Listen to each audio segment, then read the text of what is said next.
of finding the perfect woman. I imagined meeting her in the same places my grandma used to talk about, like church. If not for a series of unexpected events, I might have done just that. But my new job right out of college took me in a different direction.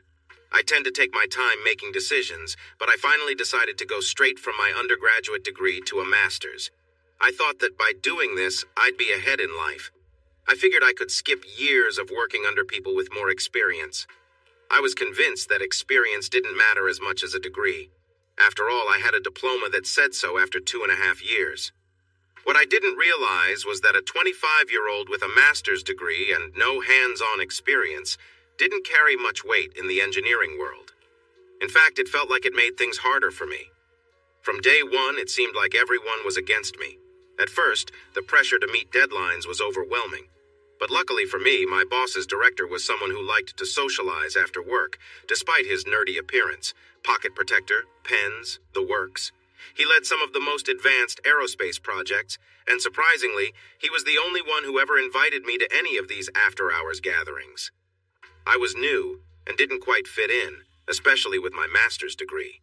I didn't look or act like the rest of the team. I always considered myself decent looking, and unlike most of my coworkers, I had experience with relationships. This made me stand out, not always in a good way. It was a strange situation. On one hand, I didn't really want to hang out with most of the people in my department. On the other hand, I knew that networking with them was probably the key to making more money in the long run. Thankfully, my second-level boss liked me from the beginning. Even though he never said it directly, I knew he saw me as a valuable asset. He hoped that by inviting me to events, I might bring along someone interesting, maybe even introduce him to a friend. You know how sometimes you meet people through other people? That's what he was banking on. I had been in similar situations before, usually relying on a friend to help me meet new people. One evening last fall, after finishing up a long overdue project, the group started talking about really celebrating after work. It seemed like the perfect opportunity for something different to happen. I kept to myself, as I was used to doing, when Don, my second-level boss, came up to me. "John, I know it hasn't been the easiest adjustment, but you're doing better than anyone expected. You were a big help in making our deadline on the LM project. Just so you know, we're all going to Brooks Cabaret tonight, and everyone would like to see you there." I was excited to be invited. It wasn't that I was desperate for plans, but it felt good to think I was finally breaking through the barrier that had been there from the start. Before the end of the day, several of the guys came up, patted me on the back, and apologized for the cold shoulder they had given me earlier. They encouraged me to come along. It wasn't surprising that the place they picked was an upscale club. Most of the guys in my department were single, earning well over $100K a year. They all had an "I'm so smart" attitude, and if they toned that down a bit, they could probably have a wife or girlfriend at home. They had a lot going for them. Before leaving that day, the plan was set to meet at the club's parking lot at 9 p.m. I was one of the first to arrive, so I got out of my car and walked up to the front door to wait. Over the next 20 minutes, everyone else began to arrive, dressed like they weren't exactly aiming to impress anyone. Suddenly, the door to Brooks swung open and Don yelled, "What are you guys waiting for?" I didn't realize he was already inside. He stepped out and started ushering everyone in. We followed him, and he led us to 3 tables pulled together on the side of the stage. Even before we reached the tables, I noticed 2 incredibly attractive women sitting at the end closest to the bar. I tried to position myself near the end of the table, close to the women, but Don grabbed me by the shoulder and said, "Hey, Tim, sit with me." I didn't have much choice at that point. As we walked to the middle of the tables, I made eye contact with one of the 2 women sitting nearby. For the first time in my life, I felt my heart skip a beat. We exchanged a look that felt like an instant connection. It was as if, in that brief moment, we understood each other without words. Later, I learned her name was Tess. She had a warm, captivating smile and made a point to sit next to me. I was nervous, caught up in her presence, from her light brown hair tied in a ponytail to her graceful demeanor. Everything about her seemed perfect, and she had an air that made anyone feel lucky to be near her. Looking back, I think she might have been wondering how I ended up in this group of people. It quickly became clear to me that our table was the prime spot for attention from all the women in the place. They saw it as the best opportunity to earn money quickly. I mean, with 12 well-paid guys who probably hadn't had much experience with women, it made good business sense. Within an hour, I saw large sums of money being handed over to the dancers. The owner of the club caught on to this quickly. Seeing how much cash was flowing at our tables, he decided to give everyone free drinks for the first hour. They even had something I'd never seen before in a club, those little discs that light up when your table is ready, like at a restaurant. I could handle my liquor pretty well, but it became obvious that most of my coworkers couldn't. The woman I had shared a meaningful glance with earlier noticed me trying and failing to stop some of them from drinking too much. She walked over to me and said with a smile, "Looks like you're playing babysitter tonight." I replied, "No, just trying to keep them from embarrassing themselves too much." She then asked, "I've seen all these guys here before. Are you a friend or relative?" At that moment, I realized she didn't know I was part of the group, almost as if she couldn't believe I was professionally connected to them. I responded, "No, I'm the new aerospace designer on the D-35 project at Adyne, trying to save a deadline for a new part, and wondering if these guys can actually help me keep my job." As I explained, she gave me a surprised look, half smiling and wide-eyed, like she didn't believe me. "Well, excuse me, Professor," she said, clearly skeptical. "So if I ask one of these guys, they'll say you really work with them? Do you even know what they do? I've seen this group before and they've earned their place. I respect that. You seem nice, just don't lie to me." Instead of getting defensive, I found it kind of funny. It was flattering that I didn't fit the geek image they gave off. I chuckled and said, "Yes, if they can still talk clearly, they'll probably say, 'He works harder than we do and deserves the credit, but we've been tough on him.'" It became obvious that these guys were regulars at the club, always bragging about their salaries, their work, and how smart they were. They were trying to cover up the fact that they weren't very good at impressing women. Still, I wasn't bothered by her doubts. I found her skepticism kind of refreshing.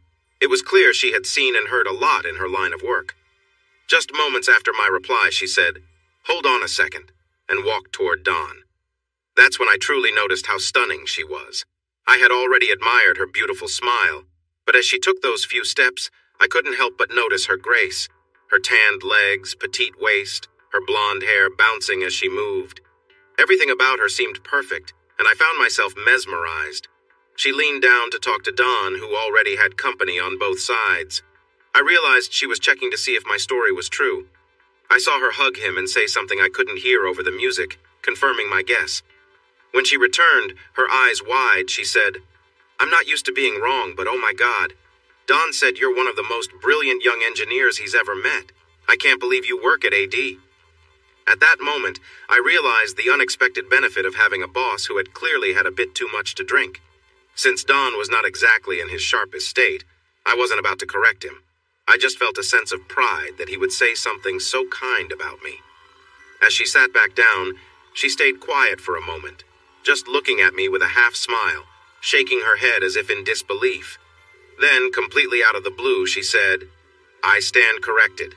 When you guys first came in, I told my friend Renee you had to be a good-looking friend or relative. You just don't seem like the type to work at AD. We've known Don for a long time. He's been coming here for years. He's such a sweet guy." I responded, "Yeah, Don is a great guy. He's my boss's boss." I had had a few drinks by this point, and the night was starting to feel like it was slipping away. I started thinking it might be time to head to a regular bar, where I might have a better chance of meeting someone. I figured there was no way I could leave this place with someone like Tess, and I didn't want to spend all my money just for a nice conversation. I stood up and said, "Tess, I'm really glad I met you. You're an incredible woman, someone I could never dream of being with, but will always remember. Take care of my coworkers. They're good guys, but they're getting pretty drunk and have way too much money on them." I'll never forget the look she gave me at that moment. It was as if I had broken her heart, and that's when I realized how much I was starting to care about her. She grabbed my arm and said, No, don't go. I need you here with me. I can't keep this group in line by myself. Don gets really funny after a few more drinks, you'll see. Please, stay." As soon as she finished speaking, I hugged her and said, "Tess, you're the most beautiful woman I've ever met. I'll come back to see you, but it's late, and I don't think you'd say yes if I asked you to leave with me right now." Just as I finished, she held my face and said, "Please wait here for a moment. Just stay, okay?"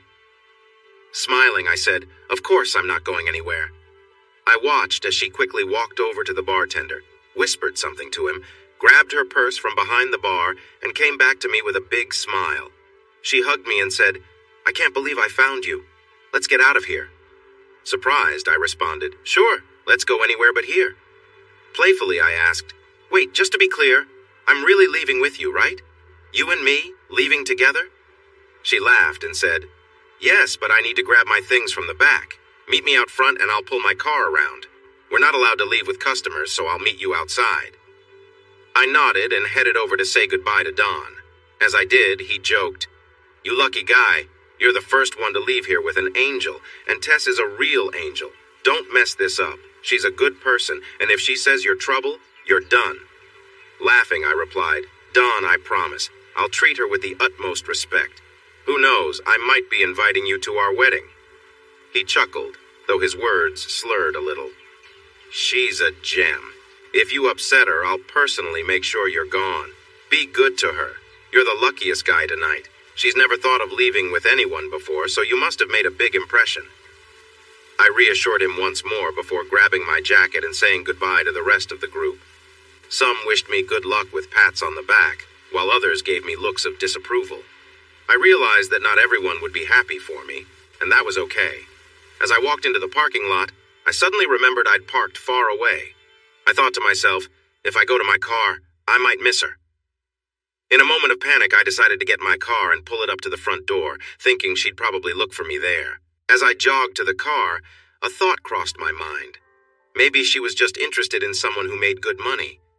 But honestly, I didn't care at that point. For the first time in my life, I worried about what kind of car I was driving. Not because it was bad, but because it was nicer than what I could really afford. A few months before graduating college, my brother decided to upgrade his car. He couldn't believe I was still driving my old 1977 Pontiac Bonneville, a car that needed 2 quarts of oil every week. He kept teasing me about getting a better car.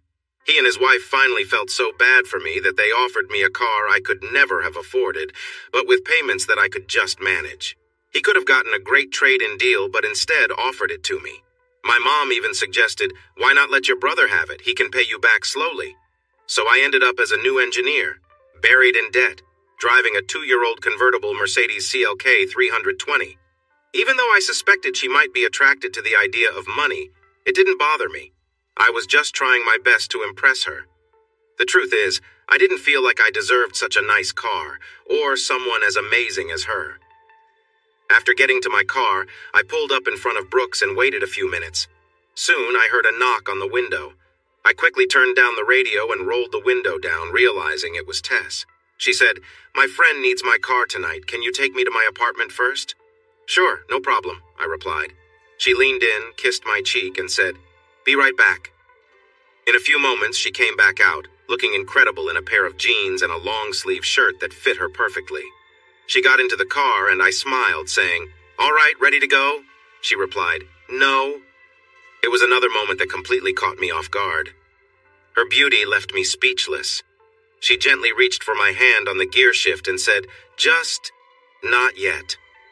For a few seconds, she simply looked at me, and I felt a little unsure. "What's wrong?" I asked nervously. She giggled and said, "I can't believe this. You're such a kind, thoughtful man. I can see it in you. You're smart, you're good-looking, and you're working hard to build a life for yourself. I want to remember this moment. I may never have a moment like this again, and I just want to stay here with you for a little while longer. When you ask me to leave, I'll go." I was stunned. Leave? I didn't want her to leave at all. In that moment, I wanted to ask her to stay forever. Apart from the fact that I was deeply in love with her, I can't quite explain why I suddenly opened up and said, "Usually I try to impress someone as amazing as you, but I feel like I need to be honest. I'm drowning in student loans and I only have this car because my brother gave me a deal. I just bought my first house, but my mom had to co-sign since I didn't have any credit. You're the most beautiful person I've ever met, and I just want you to know that from the start. I've worked hard for my career, and I have nothing to lose by telling you that I fell for you the moment I saw you tonight." We stood in silence for about 20 seconds, just staring at each other with the same look of surprise. Feeling like I had nothing to lose, I leaned in slowly and gently kissed her. People always talk about their best kiss, and this one was mine. If it had been a cartoon, sparks would have been flying everywhere. I took a mental snapshot of the moment, her sweet perfume, a small strand of hair on her lips, and the soft touch of her hand on my face.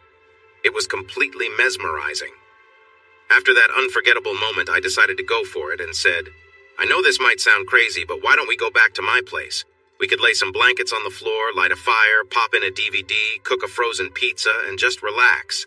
Honestly, I just want to spend time with you and pretend for a while that you're all mine." She looked at me with a bit of surprise, then simply said, "Done." In disbelief, I shifted the car into gear, and off we went. It felt like I was back in high school, driving off with the most popular girl in school.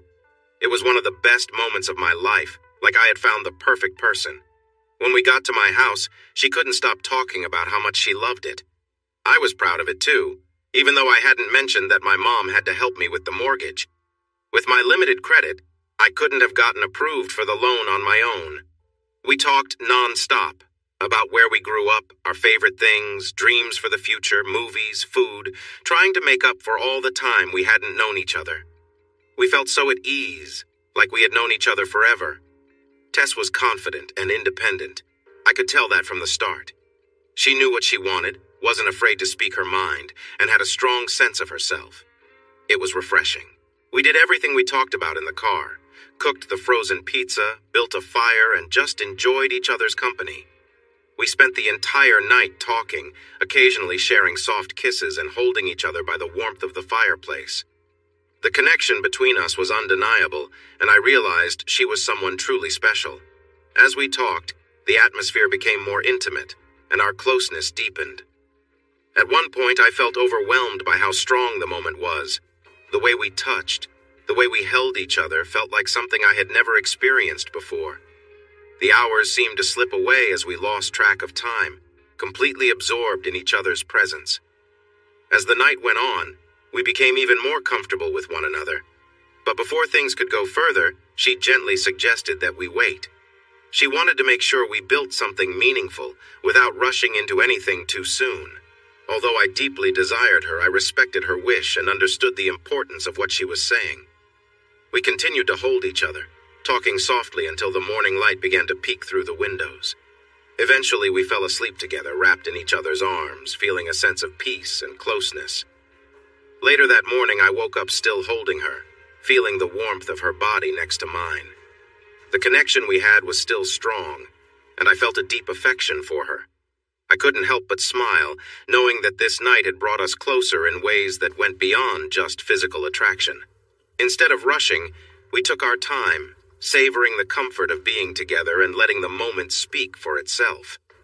It was clear that what we were building together was special, something that didn't need to be hurried but would grow naturally over time. A gentle night fell over the quiet room, and as I lay beside her, I could feel the connection between us growing stronger. The closeness we shared made every breath feel significant, like we were both aware of the unspoken feelings between us. There was no rush, just a quiet moment where time seemed to slow down. As our bodies rested near one another, it became clear that we were both fully present, sharing in the silence. Her touch on my side signaled her understanding, like we were communicating without words. There was a shared comfort, something that brought us even closer, without the need for anything more than being in the moment together. We moved in sync, finding a rhythm that felt natural. Each shift in position brought us closer, our connection growing deeper as we embraced the unspoken bond we shared. The warmth of her body, the gentle rise and fall of her breathing, and the way we moved together all combined into a moment of complete togetherness. It was an unforgettable feeling, a closeness that seemed to fill the space between us. The intensity of the moment left us both in awe of the connection we had discovered. Every part of the experience felt heightened, as if the world around us had disappeared, leaving only the two of us. As the moment reached its peak, there was a shared understanding that everything had changed between us, a feeling of completion that neither of us could deny. In the quiet aftermath, we stayed close, wrapped in the warmth of the bond we had formed. The night had shifted something between us, leaving us both content and deeply connected in ways we had never expected. After an intense moment, I began to calm down, releasing my grip on Tess's hip. My body felt exhausted, and I gently collapsed onto the pillow beside her. We both caught our breath, and she whispered, "Just stay close to me." She took my hand and held it to her lips, kissing it softly as if she didn't want to let go. We stayed like that for a few minutes, quietly holding each other. Eventually, she giggled and said, "Could you grab me a towel or something? I think we're a bit of a mess." I reached for my shirt and handed it to her. As she wiped herself, she laughed again. "You might need to wash this later." We lay there for a while, chatting lightly. When out of nowhere, she asked, "You want me to go now, don't you?" I looked at her, surprised. "Tess, of course not. Why would you think that?" I stood up and said, "Come with me," taking her small bag with us as we walked through the house. We were both still completely comfortable with each other as we walked. I could barely take my eyes off her, stumbling into things as we moved. When we reached the master bedroom, I started clearing out space in the dresser, moving my clothes into another drawer. Then I made room in the closet, shifting my clothes to one side. Tess kept giggling, asking, "What are you doing?" When I finished, I said, "I don't know why you thought I wanted you to leave, but I just made space for you. You've got a spot in the drawers, one side of the closet, and your car can have the left side of the garage. And if you want, we can go grocery shopping later since I've been eating out too much." Before I could finish, she hugged me tightly. "You're too good to be true," she said, her voice cracking. "This can't be real. If it's not, I don't know how I'll handle it." Tears filled her eyes as she said, "John, this scares me. We just met, and I've never been this close to someone so quickly. I'm afraid of getting hurt." I gently reassured her, reminding her of what Dawn had told me, which seemed to calm her down. I then told her we could take things slowly. I had never felt such a deep connection with anyone before, and I wanted to see where it could go. It took a few weeks before Tess felt comfortable enough to stay with me for more than one night. But after a couple of months, we found ourselves grocery shopping together, picking out curtains, bedspreads, dishes, pretty much everything you need when you're setting up a home. Before we knew it, we were basically living together. One Saturday evening, after 3 wonderful months together, we were browsing a bed and bath store. Tess was thrilled, like a kid in a candy store, carefully choosing everything. I could tell she hadn't had a lot of nice things before because she spent so much time looking at each item. I insisted on paying, but she didn't want me to.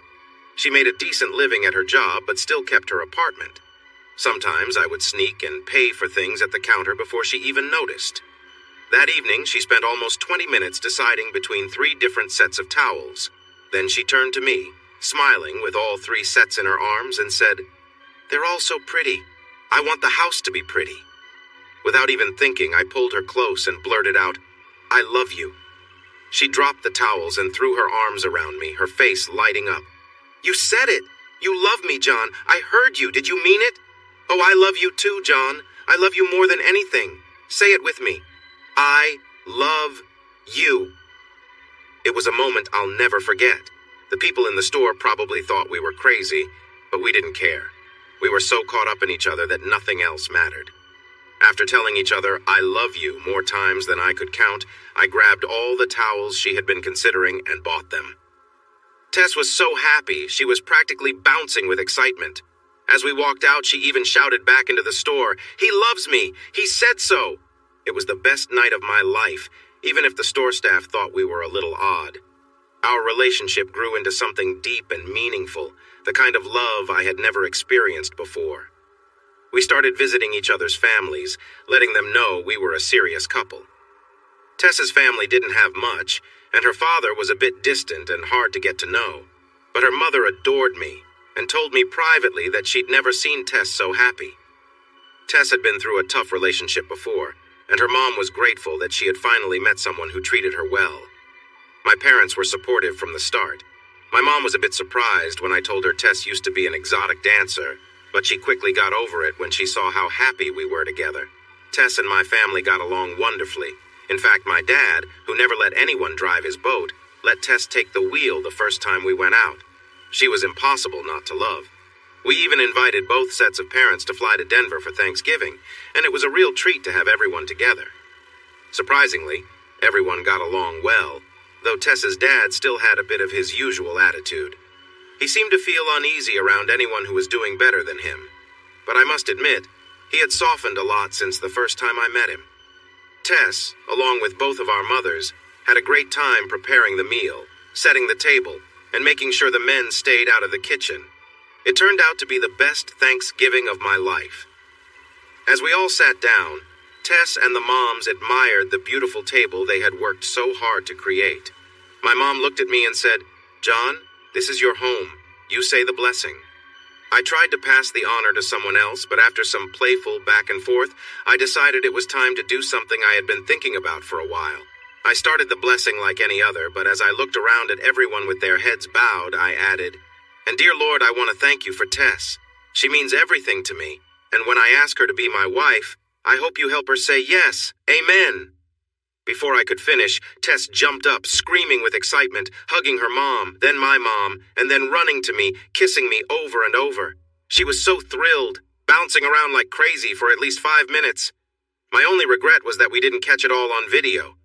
Both moms were teary-eyed, as was Tess. Tess then rushed outside to the front porch, and in this nice, quiet neighborhood I could only afford with my parents' help, she yelled, "Yes, yes, I will marry you. I'm marrying the man I love."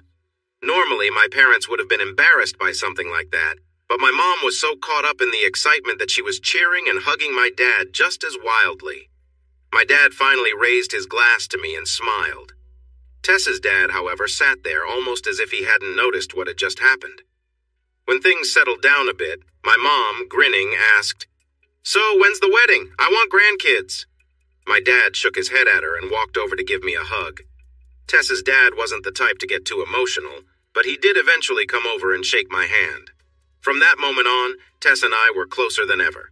My mom, who always wanted a daughter, spent a lot of time flying Tess back and forth from Miami, helping with all the wedding preparations. She had the money and love to give, and Tess was like a dream come true for her. On June 25th, I finally kissed Tess as Mrs. McAllister. Our lives felt perfect. I had been promoted to division chief, earning as much as any 27-year-old engineer could hope for. Everything seemed to be falling into place. A few months after we got married, Tess got her first car that cost more than $1,200. Ever since I met her, she always talked about how much she loved those cute Mercedes. I told my mom several times about the tough life Tess had growing up with very little. That seemed to spark something in my mom, who thought, I can help make up for the hard times she's had. Mom really took to Tess, like it was her mission, and that meant a lot, because for the first time, my mom saw someone who truly loved her son, and she appreciated it. One late summer afternoon, around 5 p.m., Mom flew out to Denver to visit her new best friend, Tess. Before she left that Monday, she decided to take us to a Mercedes dealership, just for some window shopping to wrap up the day. My mom knew Tess was smitten with the SLK model, but she also knew Tess still held on to her old 1999 Ford Explorer. Even after we got married, Tess worked hard to show that she hadn't married for money. She preferred to keep her old SUV rather than have anyone think she married into a wealthy family. My mom had a great sense of people's character, and I'd learned a lot from her in that regard. Before we left the dealership, she casually asked Tess, "If you could choose one, which one would it be?" Tess laughed and said, "Oh, that's easy, the red one. Did you see that interior? The Bose sound system? And it has the upgraded V6 engine, too." It was all just lighthearted talk. Then, out of nowhere, my mom motioned to the sales guy who had been helping us, and as casually as picking out groceries, said, "Give her the keys to that one." The sales guy, eager to help, said, "Absolutely, that's our top model SLK, and you'll love driving it. Let me just grab a temporary tag. I'll have to come along for the ride, though." I started to feel suspicious and shot my mom a look. She quickly returned a glance that said, "Don't you dare say a word, I'm doing this." When the sales guy came back, my mom immediately said, "You're not coming with us." He looked surprised and replied, "Oh, I have to. It's policy that we go along on every test drive." But my mom just grabbed the keys, handed them to Tess, and said, "This is her car now. Unless you want to come over for dinner, you're not coming on this ride." Tess looked at me, confused, as if to ask, "What's happening?" Mom then gave Tess a big hug and said, "It's yours, Tessie. Go enjoy it." She hugged both of us and added, "Let a mom have some fun with her kids. Now go. I've got an airport shuttle coming to pick me up here." That was when I realized my mom had planned this all along. Tess was in shock, overwhelmed by the gesture. No one had ever given her something so meaningful before. She hugged my mom for what felt like 2 whole minutes, saying, "Margie, please, you didn't have to do this. I love you no matter what. I love John and I love you too. The entire family means so much to me. You don't need to buy me anything, really. You're like the mom I always wanted, and John and I are planning to save up for our dream car. You and my new dad should take this money and travel the world." My mom quickly replied, "Sweetheart, let me do this for you. I want you to have this car so much. You're family now, Tess. You're my son's wife, my new daughter, and my friend. Besides, I've already paid for the car, and I can't get my money back." I couldn't help but think, my mom never bought me a Mercedes, but I was so happy seeing how much she cared for Tess. It was unlike her, but in the best way. Tess was thrilled, like she was living in a dream. Every day I could see how much she appreciated everything. Things I took for granted, Tess saw as blessings.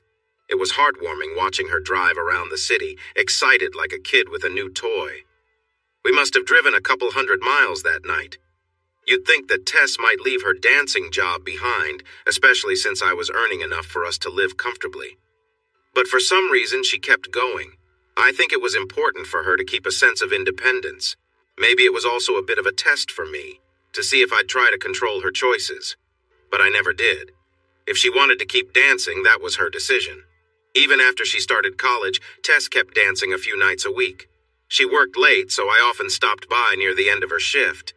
I had made good friends with everyone there, so I never felt out of place. I never could have guessed how much the environment started to affect me. The more I was there, the more I realized how different it all felt. Tess was incredibly talented, with a natural ability to move gracefully. Watching her dance, it was easy to see why people were captivated. The dim lighting and the atmosphere made everything seem dreamlike, and my mind would wander, imagining scenarios. Tess had a way of connecting with people through her dance, but it was always clear she set boundaries. Even in the private room, where guests could enjoy a more personal experience, she handled herself with poise and professionalism, always making sure things stayed respectful. In the end, it wasn't about the dancing or the job. It was about Tess staying true to herself and me supporting her choices.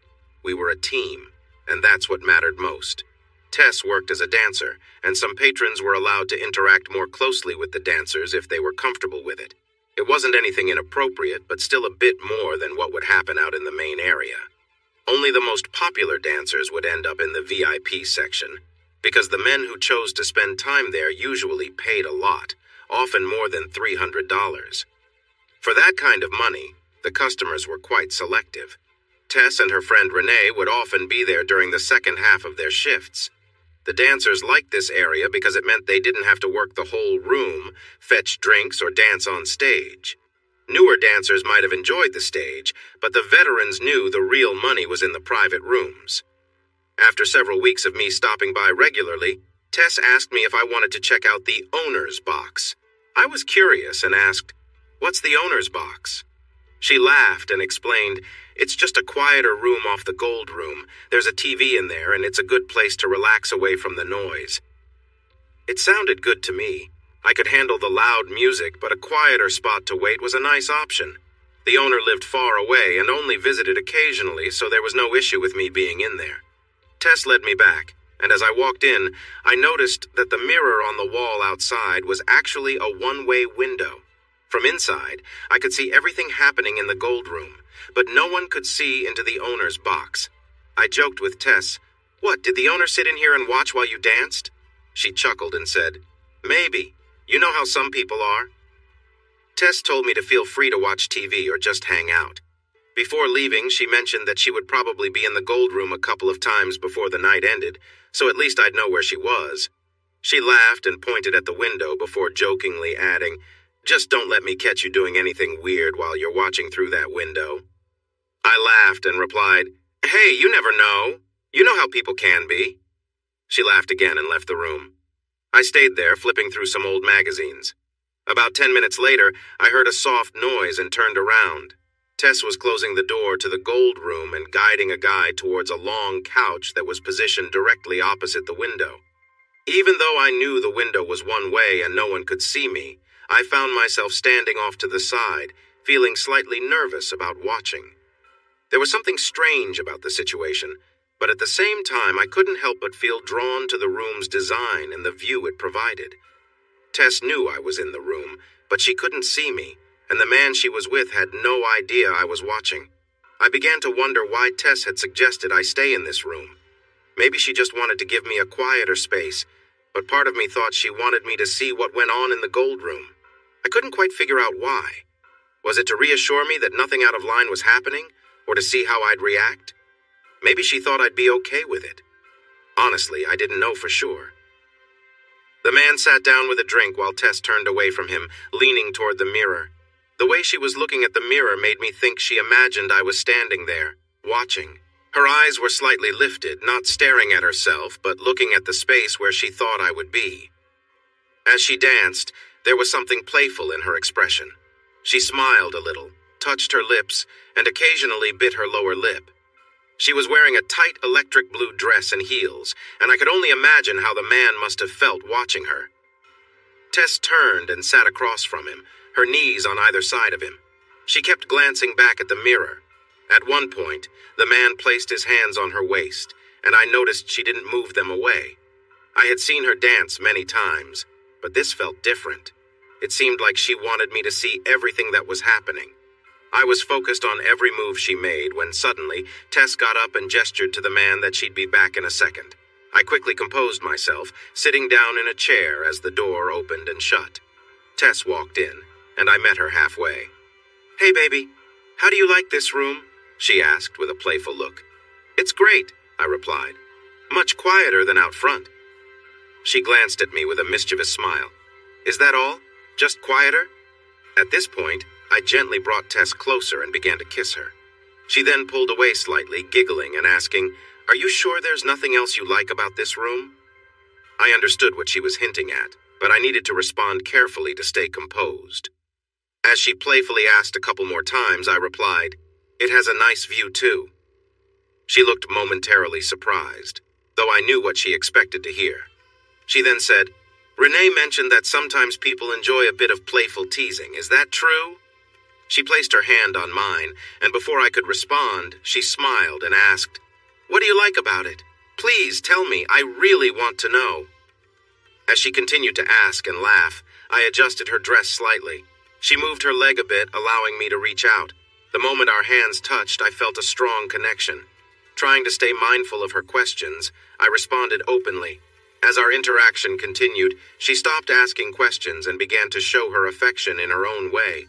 After a short while, I leaned in and kissed her again before softly saying, "Sometimes I find myself imagining different scenarios." Just as I finished speaking, Tess responded by embracing me more closely and expressing her feelings without words. I waited for her to say something, but she continued to hold me tightly, sharing the moment silently. Up to this point in my life, I couldn't remember a more meaningful moment. Her silence made me realize that our roles had shifted. Still unsure how to interpret her actions, I asked, "Is imagining different things why you wanted us to be here?" It was interesting that just moments before, I was the one feeling uncertain. Now I could see she was also contemplating her response. In the few minutes we had been interacting, our connection had grown stronger. The more we communicated, the closer we felt. After only a short time, it seemed like our bond had deepened significantly. I kept asking her the same questions, enjoying that I was now the one seeking answers. Every question got a strong reaction, but she still hadn't told me what she thought about the surprising news I shared. As she became more engaged and showed emotions I hadn't seen before, I continued to ask, "How do you feel about what I was thinking? Does it affect you knowing I was watching?" When I repeated it, she grabbed my arm firmly. I soon realized that her responses grew stronger with the intensity of my questions. By now, my questions were more about provoking a reaction than getting clear answers. I will never forget what happened when I said, "I really want to see you." As I spoke, her whole body jolted and became still, and she began to tremble. She closed her eyes tightly with her mouth half open. At first, I wasn't sure what was happening. I started to worry, not knowing what was going on as she held her breath. I thought she might be having a medical emergency. At one point, I almost shook her to bring her back. When your spouse stops breathing, her body goes rigid, and the veins in her neck stand out. You begin to wonder what's happening. Then I realized she was experiencing something intense. Her fingernails dug into my arm until she finally exhaled with a deep breath. At that moment, I felt warmth in my hand. There was a strong rush, followed by several less intense ones. I noticed the changes just before each wave. I realized that people might think they've seen something many times, but very few witness the real thing. I thought I had experienced it before, but I learned otherwise. She later told me that at that moment she realized she had never truly felt that way before. She explained that every time in the past when she thought she had, it was just close but not quite there. I think the intensity of the experience actually scared her a bit as it happened. Tess had never felt a moment so overwhelming, something that took over her completely. She spoke about how intense it was, even more than she had imagined from stories about other people's experiences. She laughed and said, "If only a volcano could be this powerful, this was something else entirely." She later explained that while it was happening, she felt a mix of joy and concern, fearing she might never feel that way again. The experience was so strong it felt like it took control of her entire body. When it happened, she described the feeling as so powerful she even felt it in her face. I had never heard anyone express something like that before. The moment lasted a long time, and eventually she found her strength fading. As she caught her breath, she said, "We need to go home now. Please take me home." She started moving slowly, trying to steady herself, and asked me to let someone know she wouldn't be returning. Unsure how to explain it, I peeked through the door. The guy was leaning back, surprised when I suddenly called out, "Tess had to leave for home. She wanted me to let you know." He spilled some of his drink, looking shocked, and said, "Oh, I hope everything is okay. Tell her goodbye." After a few minutes, I went into the bathroom to check on Tess. She was staring at herself in the mirror, gripping the sink, looking worried. "Oh my God, please don't be angry with me," she said, eyes welling up. I stepped closer and asked, "Angry? Why would I be angry?" She started to cry a little, saying, "I just had an amazing experience with the man I love, and it was complicated because of what he said." What many people might not understand is that this experience was new for both of us. I had never heard of anything like it before. I'm not sure what led to it, but that didn't matter much to me. As I approached her from behind, I tried to comfort her. I said, "I love you so much, just remember that. And it doesn't matter what made you feel that way. I was there with you, and I've never seen anything like it before. It was special for me too." Normally, I don't always say the right things, but this seemed to calm her down. She turned around and hugged me tightly. She stood there for a few minutes as I held her face and gently kissed her lip. Finally, she said, "Let's go home, my love." She smiled and shared a sweet kiss. Afterward, she said, "I can't believe how much I love you." We finished up and got to the car, but she still seemed a bit off. It looked like she was still trying to process what had just happened and maybe feeling a little guilty about it. About 10 minutes into the drive from the club, she suddenly said, "Pull over. Just find a street and stop anywhere." I quickly asked, "Are you okay? Is everything all right?" She replied, "I need you to stop, please."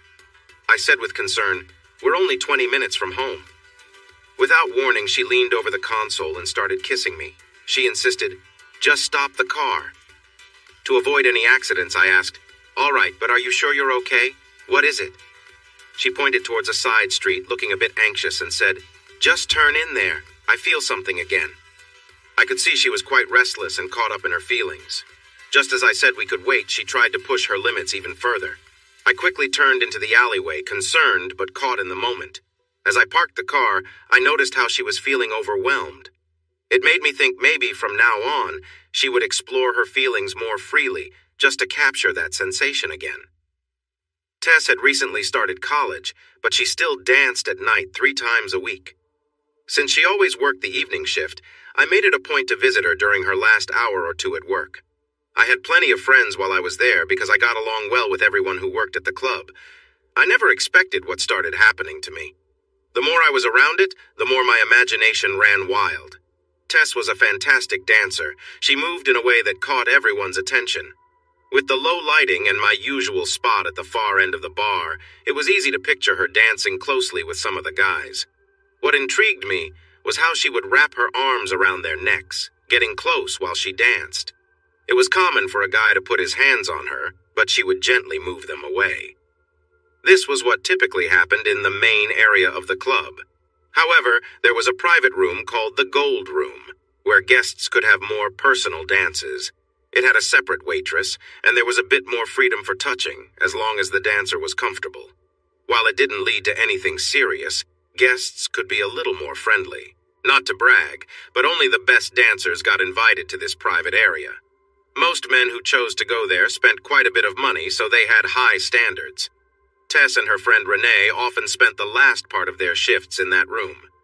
The dancers preferred it because they didn't have to deal with running around or performing on stage. While some new dancers liked the main floor, the experienced ones knew where to earn more.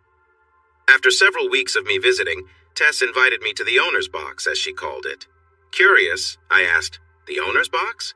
She laughed and said, "Yes, it sounds funny, but it's just a quieter room next to the Gold Room. It has a TV so we can relax away from the noise." That sounded perfect to me. I could handle the loud music, but I looked forward to some peace while I waited. The owner lived far away and only came in once a week, so there was no issue with me being in there. When Tess took me to the owner's box, I walked in and noticed the mirrored wall was actually a one-way window. I could see the entire Gold Room, but no one could see inside the box. I joked to Tess, saying, "What? Did he just sit here while you danced?" She laughed and replied, "Oh, probably." "You know how men are," I said. She told me to turn on the TV or just relax. Before leaving, she giggled and pointed at the window, saying, "I'll probably be in the Gold Room a few times before my shift ends, so at least you'll know where I am." She then popped her head back in after closing the door and jokingly said, "Don't get into any trouble while I'm gone." I laughed and replied, "Hey, you never know. You know how men are." She laughed again and left. I wandered around the room, flipping through old sports magazines. After about 10 minutes, I heard a soft thump. I slowly turned around and saw Tess closing the Gold Room door and leading a guy toward the long couch opposite the large window. Even though I knew the window was completely one way, I stood at its edge, feeling a bit hesitant to stand right in front of it. For some reason, I felt a new sense of curiosity being in this room and looking through the window. Tess knew I was there but couldn't see me, and the customer had no idea. I began to wonder why Tess suggested I stay in this room. While it was kind of her to offer me a quieter place, I couldn't help but think she wanted me to see what she does in the Gold Room. Maybe it was to reassure me that nothing inappropriate was happening, to gauge my reaction, or perhaps she thought I might find it interesting. I honestly didn't know which it was. Perhaps all three. The guy sat down with a drink, and Tess turned toward him and leaned near the mirror. The way she looked at it made me think she imagined I was standing right behind it. Her eyes were slightly raised, so I knew she wasn't looking at herself. She seemed to be picturing where I might be watching. The expression she gave as she moved made me feel uneasy. She gave a playful glance as she moved. I could only imagine what the guy saw since Tess was wearing her usual work outfit. Eventually, she sat beside him. She kept glancing back at the mirror. At one point, the man placed his hands on Tess, and for the first time, I saw her react differently when someone touched her. It was then that I noticed my hand moving without thinking. I had seen Tess interact with many people before, but this time felt different. First, I thought she wanted me to watch what was happening. Second, I had never been in a situation like this while feeling distracted.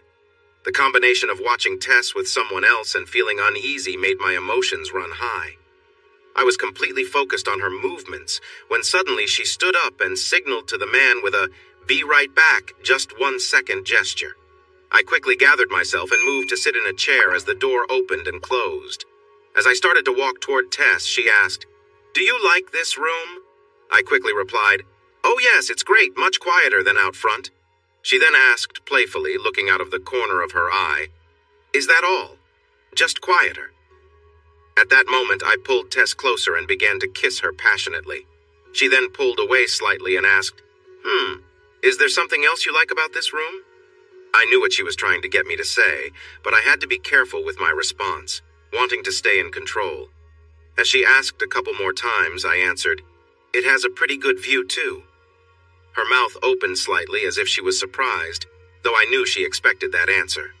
She then explained, "Renee said I should let you come back here, that sometimes people like to watch their partner." How true is that? She placed her hand near me, and before I could respond, she smiled and said, "Wow, Renee was right. What do you like about it? Tell me what you like. I really want to know now. You have to tell me." As she continued asking and laughing, I lifted the front of her dress and reached out. She moved her leg slightly, allowing me to approach her. The moment I did, I felt a new level of excitement. Trying to stay calm while answering her questions, I expressed my feelings openly. As I interacted with her more firmly, she stopped asking questions and began to respond warmly. After about 10 seconds, I leaned down and kissed her again, then gently pulled away and said, as I watch, "I'm imagining that you're with someone else." As soon as I said it, Tess moved her body closer to me, responding with a long sigh. I waited for her to say something, but she just kept leaning in and kissing me passionately. Up to this point in my life, I can't remember feeling something this exciting. It hit me that I had surprised her with my words. Still puzzled by her silence, I asked, "Is it because I talked about you being with another guy that you brought me back here?" Funny enough, just moments before, I was the one unsure of what to say. Now it was her turn to think. With each moment, I noticed how much she was caught up in the moment. I could feel that she was very engaged as I kept talking. The more I spoke, the more intense the feelings between us became. I continued asking her questions, relishing the fact that I was now the one who needed to know. Each question brought a strong response from her, but she still hadn't shared her thoughts on what I had said. As she became more involved, I asked, "Does it excite you to know what I was thinking? Did you realize I was so aware of you, picturing you being with someone else?" Just after I repeated the question, she grabbed onto my arm, clearly lost in the moment. I quickly understood that her excitement grew with each question I asked, so my comments became more about sparking her feelings, and less about really finding out what she was thinking. I will always remember what happened when I said, "I wish I could see you with someone." At that moment, her entire body tensed, and I noticed her reaction. Her eyes closed tightly, and she seemed to hold her breath. I started to worry, unsure of what was happening. It seemed serious, and I was concerned. When someone you care about suddenly stops reacting like they normally do, you really start to question what's going on. I quickly realized something intense was happening.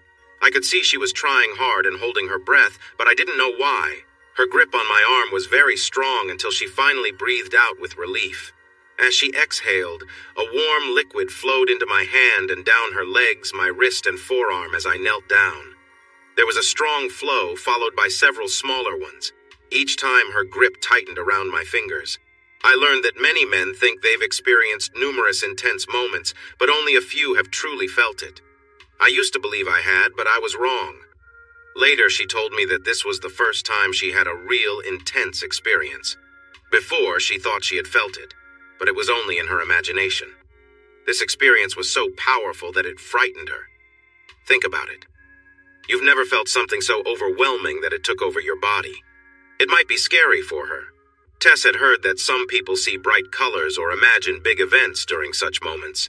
However, she said her experience was so strong that nothing could compare. She joked, if a volcano could match that power, but it was even more intense. She explained that even while it was happening, she feared she might never feel it again. It was so powerful that she couldn't breathe. The strong feeling took over her entire body, her muscles, and her breathing. She said that when she felt that rush, it was like her whole body was involved, one feeling after another. I had never heard such a detailed description before. It lasted about 3 minutes until she could barely stand. Finally, she felt calm enough to speak and said, "We have to go home now. Please take me home." She slowly walked toward the bathroom in the room. As she did, she said, "Look out and tell that guy I won't be back. Please." I didn't know how to do that. I looked through the two-way mirror and saw him leaning back with one arm over his head, drinking his drink. I thought for a moment as I went to the door. I leaned out and said, Tess got a call from home and had to leave. She wanted me to let you know. After spilling some of his drink, he quickly sat up and replied, "Oh no, I hope everything is okay. Tell her I said goodbye." I walked into the bathroom to check on Tess. She was holding the sink, looking into the mirror, and said, "Oh no, are you mad at me? Please don't be upset." I interrupted her and asked, "Why would I be upset, sweetheart?" Tears started forming in her eyes as she said, "Well, I just had a really amazing moment with someone I care about deeply, and it was while he talked about another guy being involved. It wasn't supposed to be like that, John." What many people might not realize is that it was new for me, too. I had never even thought about anything like that before, but in that moment, it happened. I walked up behind her and hugged her tightly, saying, "Sweetheart, I love you so much. Just remember that. But honestly, I don't mind what led to what you felt. The important thing is that it happened, and I was there to see it. Have you ever seen anything like that? Neither have I. It was new for me, too." Normally, I struggle to find the right words, but this seemed to comfort her. She turned around and held me tightly for a long time. After a few moments, she said, "Let's go home." I replied, "Sure, let's go."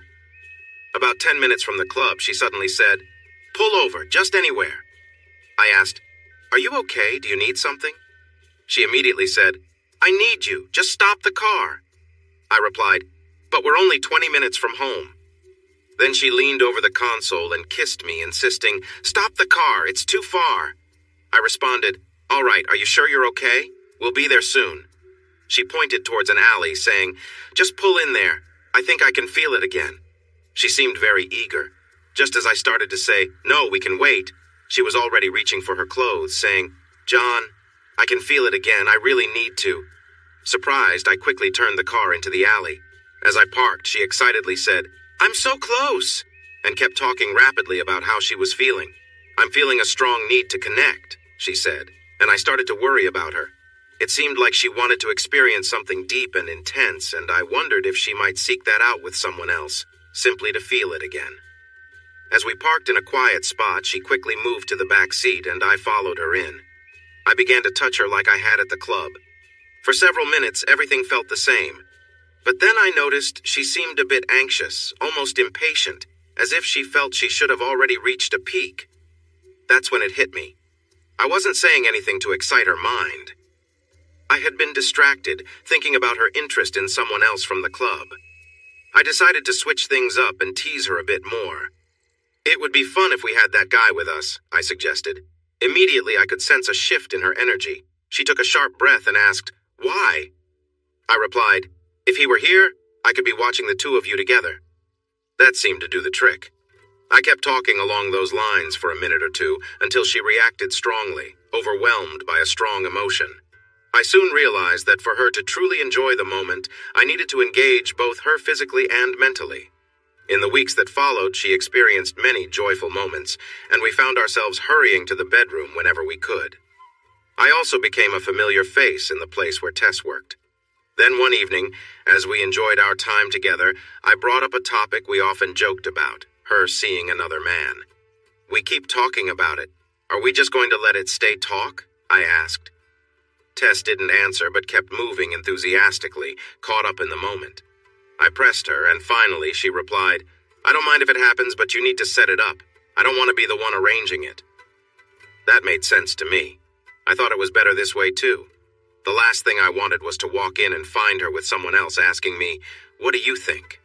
The thought made me anxious as I started to wonder how I would approach it, when it would occur, and if I really wanted it. Days went by as Tess and I continued to talk about the idea.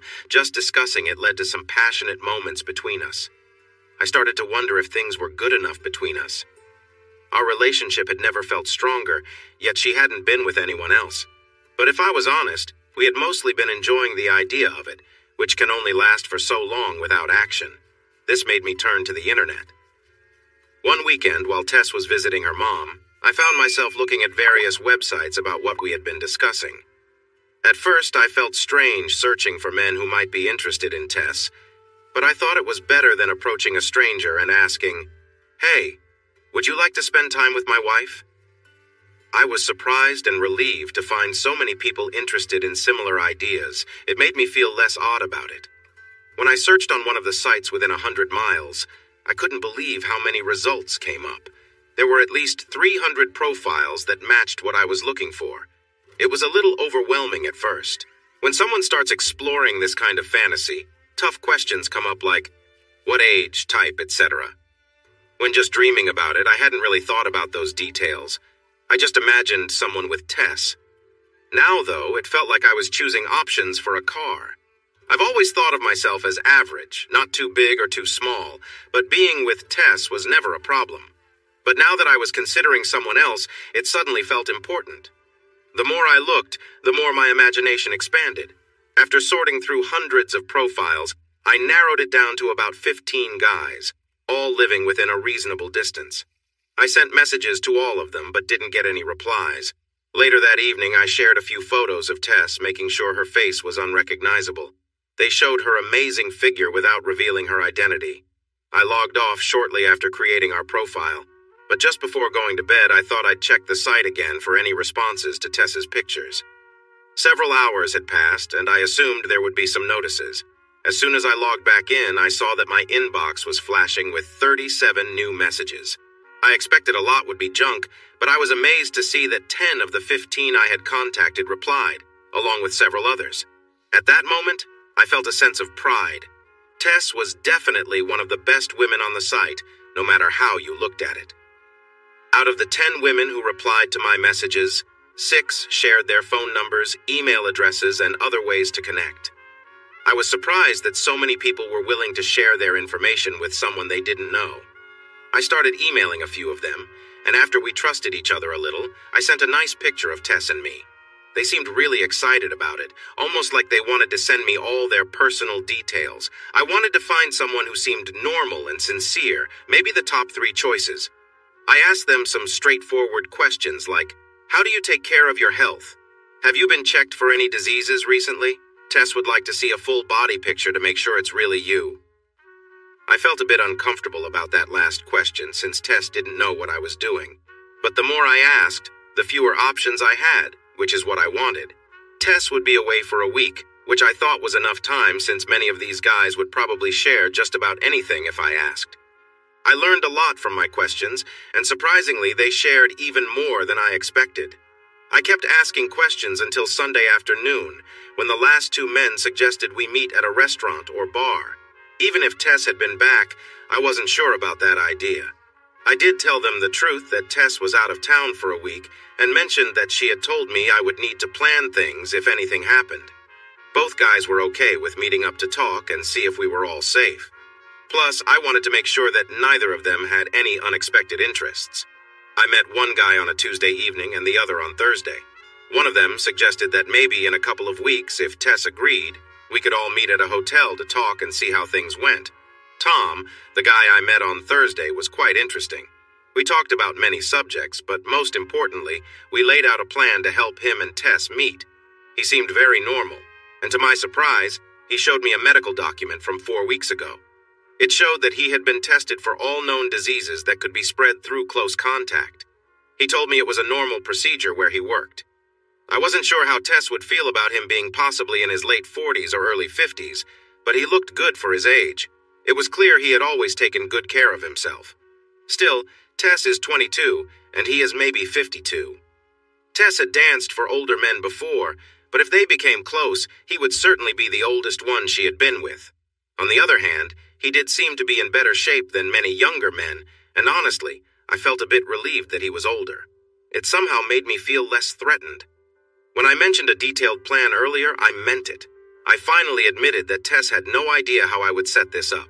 She just knew I was trying to arrange something. I thought it might be a good idea for him to visit Tess at her workplace. Without her knowing, I wanted him to see if they could spend some time in the gold room after hours, with me watching from the owner's box. It didn't bother me that he knew where Tess worked. He didn't know much about us, and that made me feel okay about it. I told him about the gold room, where Tess and the other dancers sometimes entertained men with more intimate performances, and where they could earn extra money. I explained that if he came in next Saturday night, he could tell Tess he wanted a private dance, and she would take him to the gold room. Planning this made me feel guilty and excited. I felt guilty that Tess wouldn't know what was happening until it happened. but excited that it could help spark her interest. I explained that once they were in the gold room, if the moment seemed right and if she was comfortable, he could try to be more touchy. I told him if he succeeded, I would come out of the owner's box and share what we had planned, hopefully making everything flow from there. I reminded him to only ask to go to the gold room after 1:30 a.m. It wasn't unusual for Tess to give private dances close to closing time. If she did, she would often be the last dancer left and would help lock up. Since I always stayed with her after work, it would be perfectly normal for just us three to be there at 2 a.m. when the place closed, as the door attendant and bartenders usually wanted to leave as soon as they could. My presence helped make that happen. They didn't have to worry about one of the dancers being alone with a customer. At first, he was hesitant because he hadn't met Tess and didn't know what to expect. However, he quickly realized that meeting someone like Tess was a rare opportunity, so he decided to go ahead. As we spent more time together, the conversation flowed more easily. I mentioned that if the photos he had weren't altered, they would show Tess in a very impressive way. This made him very excited, and he ended up buying all our drinks that night. Before leaving, I advised him in the parking lot that even though he was confident about everything being okay, it was a good idea to be prepared for any situation. I suggested he bring something just in case things didn't go as planned. He emailed several times that week to confirm our plans for the upcoming Saturday, and I assured him everything was set. Every time I talked to Tess on the phone after making these arrangements, I wanted to share my thoughts. But I decided it was better to keep things spontaneous, believing it would make the experience more natural. Tess returned to town on Friday at noon, and I picked her up from the airport. She greeted me warmly with hugs and smiles, acting as if she had been away for a long time. The rest of the day was normal, but later that night, I couldn't stop thinking about what was about to happen. I debated whether to discuss my thoughts with her, but decided to wait and see how things unfolded. That evening, Tess and I spent time together, and the experience felt different from usual, partly because I was anticipating the next day's events.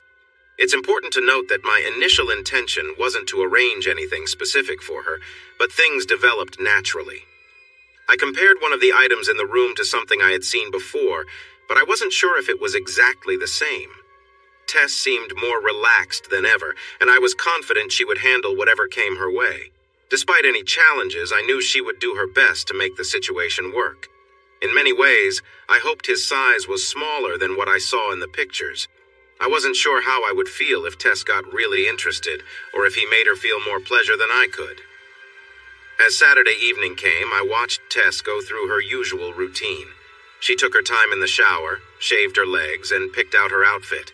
I felt so nervous that I could hardly speak without sounding silly. Several times she asked, "Are you okay? You seem a bit tense." I lied and said, "Oh, I'm fine, really." Tess had many nice outfits, but this time, as she showered, I found myself looking through them. I wanted to pick the most beautiful one. Finally, I chose a tight white dress that came just above her knees. Even as I took it to the bed, I imagined how nice she would look in it. When Tess came out of the shower, she said, "Oh, thanks. You picked this dress for me. You've never done that before. It must be your favorite." I quickly replied, "Oh, you have no idea." Tess drove to work like usual and said, "I'll see you later. Try to come by midnight so I won't miss you too much." She gave me a kiss and left. As soon as she drove away, I called Tom and said, "Well, she's off to work. We'll soon find out how this goes." He calmly replied, "If it doesn't work out, at least we tried." I laughed and said, "True. I'll be there around midnight too. You should arrive around the same time. I'll be at the far end of the bar." Waiting for 11:30 p.m. felt like forever. I couldn't wait, so I left a few minutes early. I reached the club and greeted friends I had made over time. I settled at my usual spot at the bar and asked Mark, the bartender, for a drink. He raised an eyebrow and said, "Not like you, John. What's going on?" I answered, "Just feeling like having a drink." I started to worry if Tom was going to show up. By 12:20 a.m., he was still missing, and I was taking shots so fast that I might not even recognize him. Just when I was about to give up, I saw him walk in and pay at the door. He must have found my spot because he walked straight toward me. We shook hands like old friends, and I ordered him a beer. I kept enjoying my drink, a wild turkey. Tess came over a few times while I was at the bar. She noticed me drinking and gave me a little sign. I did my best to explain what I was doing, just like I had told Mark before. After Tess signaled, I saw Mark quietly pour some drink into a glass and mix it with soda. She leaned in and told me that all the girls had a special sign for when they wanted a drink. The owner let them have a little to drink, but they couldn't order when customers were around. This was their way of getting around the rule. Plus, the girls made sure to give good tips to Mark, so he was always happy to help them out. Around 1:25 a.m., Tess came up to me and I could see she had a nice buzz going. I, on the other hand, was feeling really good. When Tess reached me, I said, "Hey there, Tom has been saying great things about you all night and wants to see what the gold room is like." Tess smiled widely and jokingly said, loud enough for Tom to hear, "Are you my gold room manager now?" We all laughed, and then she added, "It's getting late, but I suppose I could show him. By the way, in case he hasn't mentioned it, he's my husband. But don't worry, he understands. He's never told me to stop dancing." Tom responded, "That's awesome. I bet you really enjoy it too, right?" She smiled and replied, "It keeps me fit, and until I finish college, it's the best money I can make. I was dancing when I met John." As Tess and Tom continued chatting about our relationships, I couldn't help but wonder if Tom might think we were too nice a couple for this to happen and decide to leave. I asked Mark for another double drink and stepped off my stool, hinting that I was heading towards the gold room. Tess took the hint and told Tom to go ahead and take his beer. She would join him in a few minutes. Those few minutes were always my time with Tess in the owner's box. But this time felt very different. I got there first and quickly made my way to the owner's box. Just 20 seconds after I arrived, I watched through the mirror as Tess came in with Tom and sat him down on the couch. She then said, "I'll be right back. Just going to freshen up. Don't go anywhere." Tom replied nervously, "No problem. Take your time. I'll wait here." Tess quickly entered the room. She looked amazing. I found myself admiring everything about her, from her nice feet to her glossy lips and matching nails. She was truly stunning. But this time, when Tess got to me, I didn't say anything at all. I quickly adjusted her dress, and as we kissed, I gently moved her clothing aside. Within seconds, I found myself in a situation I hadn't anticipated and started saying some unusual things. In the past, I had made playful comments, hinting at her being with other men. But this time, I was feeling different and caught up in many thoughts coming together. I began saying things like, "Imagine he's very close to you. Imagine me watching while you interact with him. It would be quite something if things got intense between you two." She became more engaged in what I was saying, moving faster than usual. I was also trying harder to connect with her. Instead of subtle hints, I was being very direct. This continued for a few minutes until she grabbed my arm like she often did right before something significant happened. At that moment, I stopped and began to adjust her clothing completely. She looked at me and said, "John, I was so close. Why are you changing my clothes? I know you wanted to have some fun, but not like this." I quickly responded, "Baby, we're the only ones here, and it's just for fun. Maybe let me watch you interact. It would mean a lot to me." She nervously bit her lip and fidgeted before finally saying, "We'll see. I'm not sure. I'll make sure no one else is around, but I can't promise anything." She wanted to put her clothes back on, but I convinced her to continue. As she left the room, she apologized for keeping the other person waiting. Before approaching him, she said, "One sec," as she opened the door back into the club. She hurried back to me and said, "All the music and lights are off in that area, but I'm not sure if I can handle this situation at work. I love you, and while this is exciting, messing around at work wasn't what I had in mind when we talked about trying new things. I can't promise anything. Besides, he's much older than me." I chuckled and replied, "Just think, you'll be amazing in both your relationships." She stood on her toes, gave me a quick kiss on the cheek, and murmured, "This is crazy, this is crazy." She left the area for the last time, pulling her dress down. I wondered how she would interact without drawing too much attention. There was always loud dance music in the gold room, but this time I watched as Tess approached and lowered the volume a bit. You could still hear the music, but it wasn't as loud as usual. I think Tess was making sure I could hear her if she needed me. As she walked back to the man, she started moving in a very graceful way. When she stood in front of him, she bent down slightly and moved her hair around. She was putting a lot of energy into her dance, more than I had ever seen before. She danced like this for about a minute, then suddenly sat down on the couch next to him. She slowly moved her knee to the side.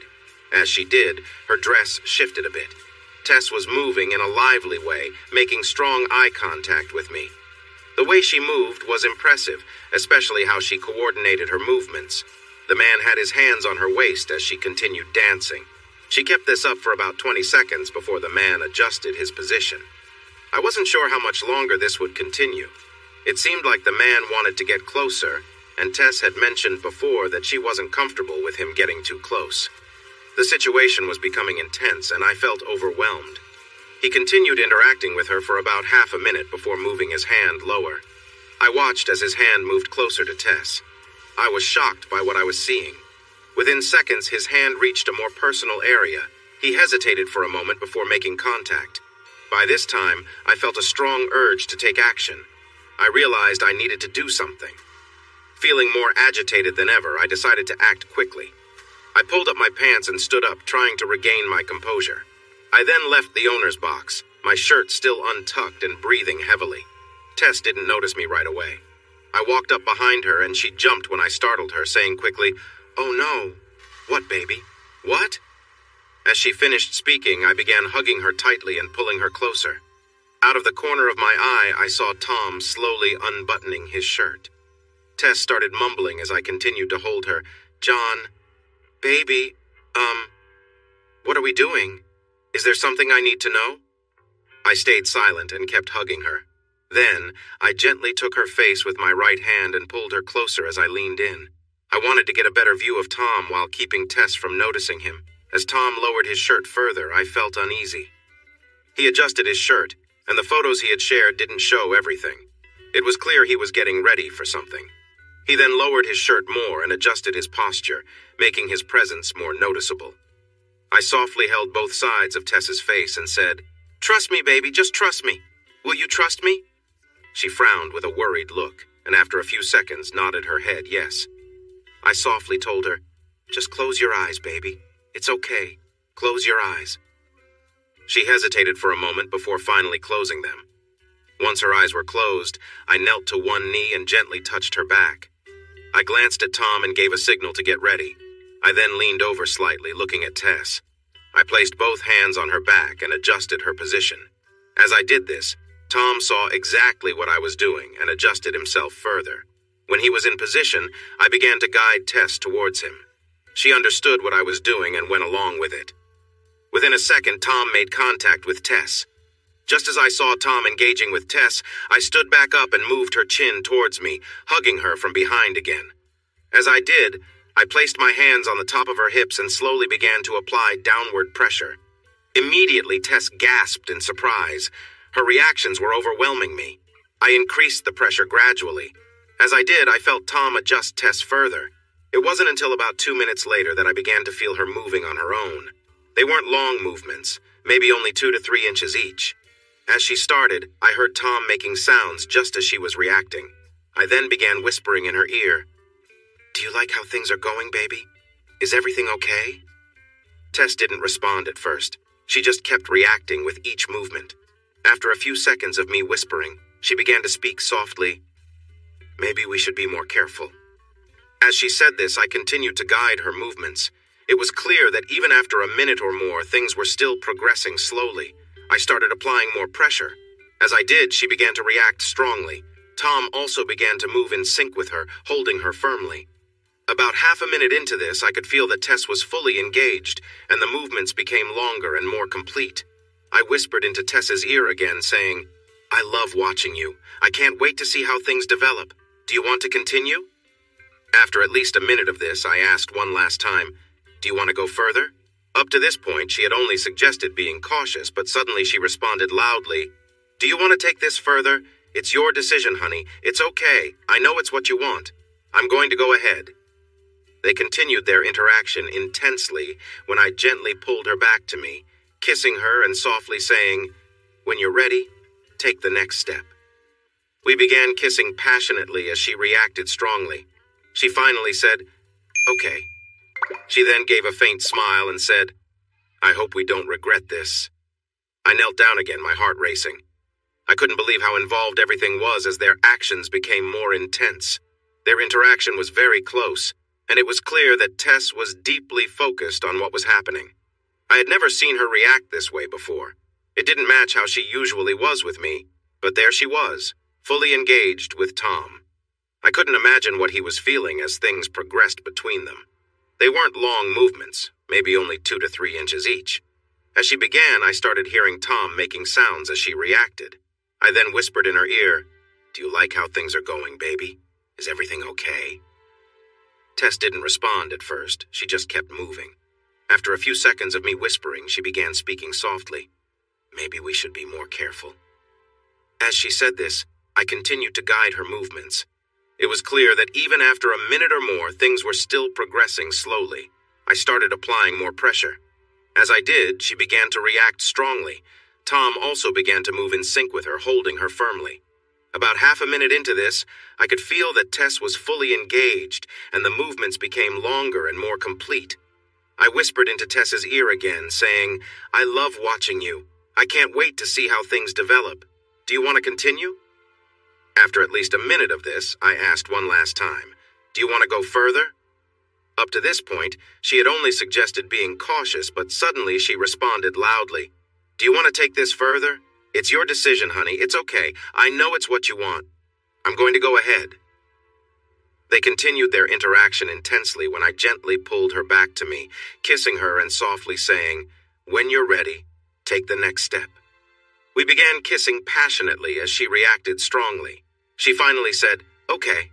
She then gave a faint smile and said, "I hope we don't regret this." I knelt down again, my heart racing. I couldn't believe how involved everything was as their actions became more intense. Their interaction was very close, and it was clear that Tess was deeply focused on what was happening. I had never seen her react this way before.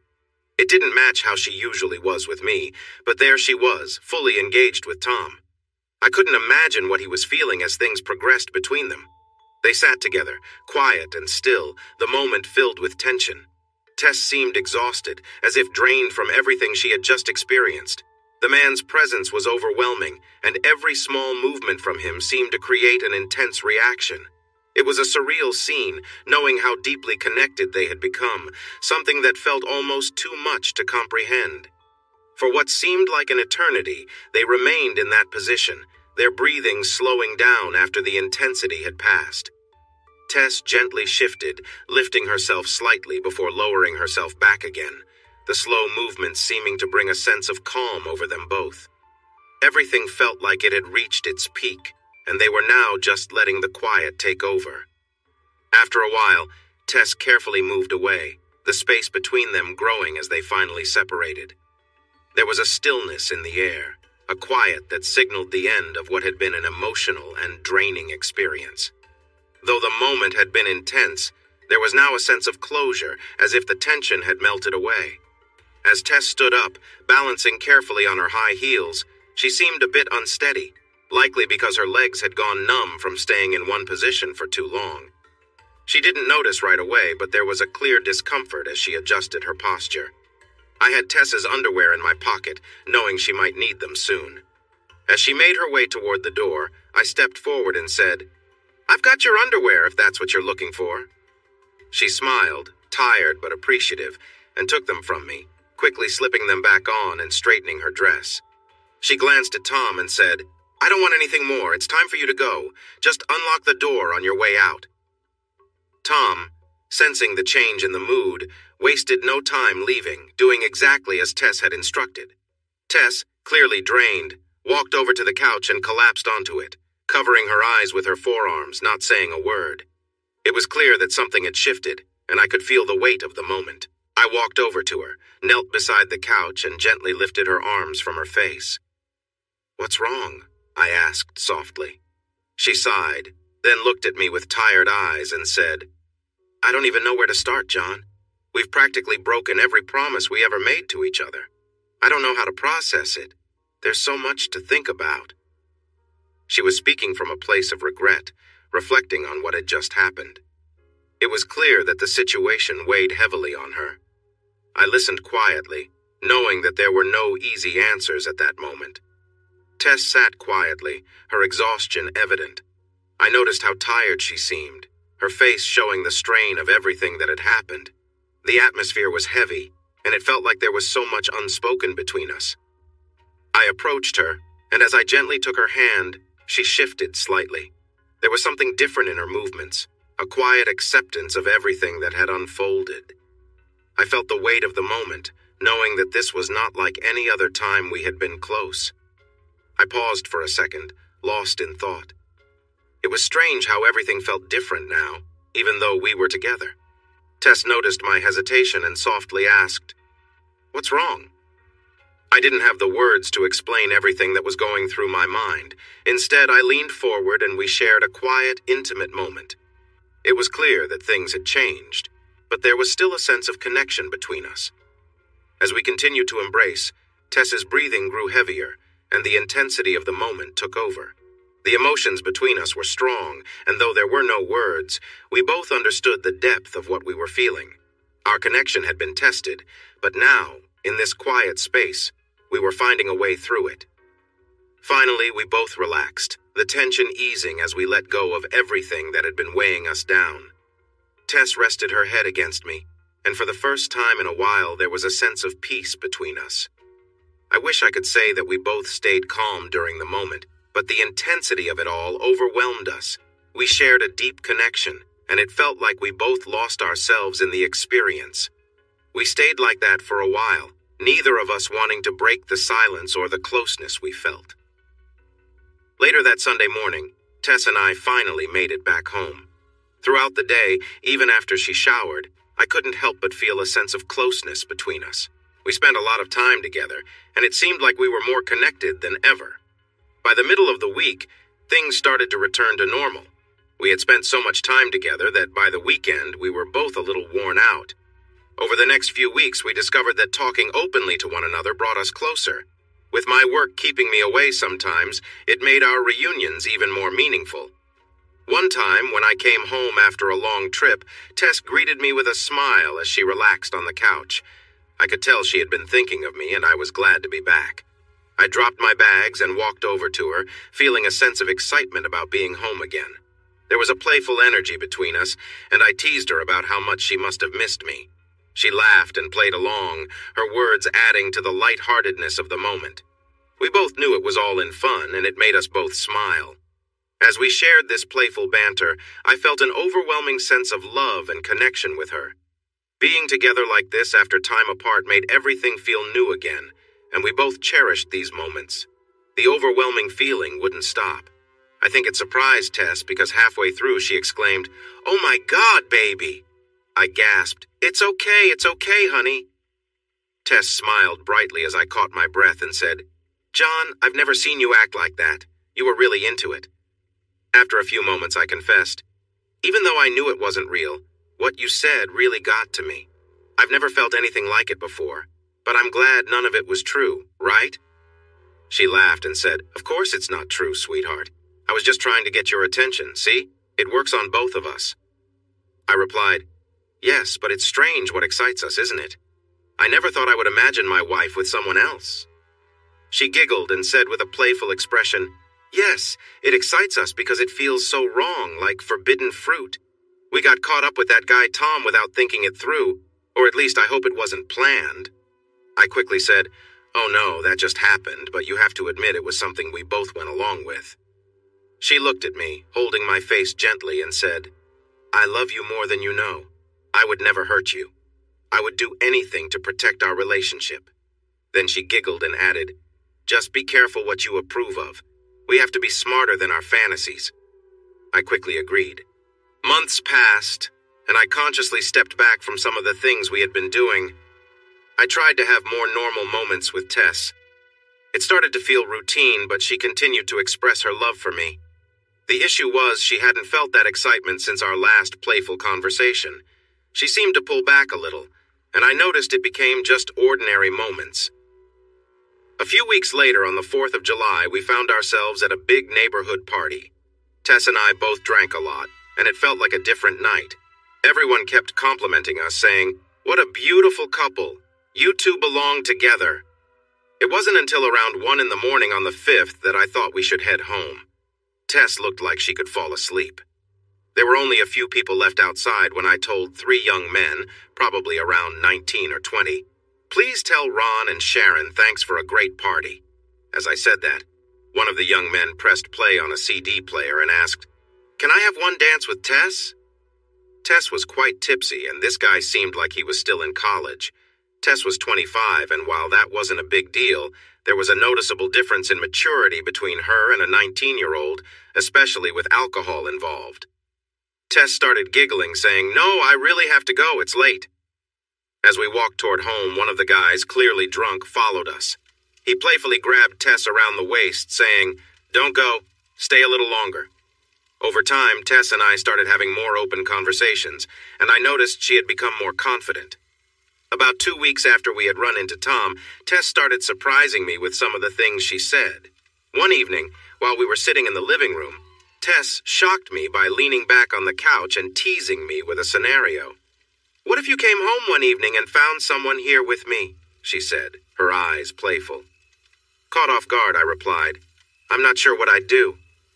Tess continued, adding to the story with a mischievous grin, and I realized she was just trying to keep things fun and playful between us. "You know it's just a fantasy, right?" she asked. I could tell she was a little concerned that she might have taken things too far, but I reassured her. "I know, it's all just for fun." She smiled, and we shared a quiet, intimate moment, knowing that our connection was still strong and that we trusted each other. As we held each other close, Tess whispered, "Tell me what you're thinking." It was clear that we both enjoyed these moments of closeness and honesty, even when they caught us by surprise. I had no idea what was happening, so I started to ask, "You know what I want, right?" She answered, "Yes, but I want to hear you say it." Still a bit confused, I asked, "When are we going to make it happen? I want it to be soon." I thought she expected me to say I wanted something specific, and she seemed ready to agree but didn't want to say it first. I asked again, "When are we going to do this?" Just as I finished speaking, she said, "I don't know."